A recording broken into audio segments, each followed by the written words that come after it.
To use Miracast on an Android TV, follow these steps. Make sure your Android TV and the device you want to connect to it are connected to the same Wi-Fi network. On your Android TV, go to the Settings menu.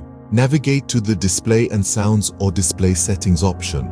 Look for the option called Wireless Display or Screen Mirroring and select it. Enable the Wireless Display or Screen Mirroring feature.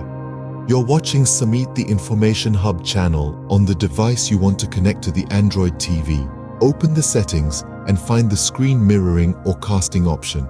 Select your Android TV from the list of available devices. If prompted, confirm the connection on both the Android TV and the device you are connecting from. Once the connection is established, your device's screen should be mirrored on the Android TV.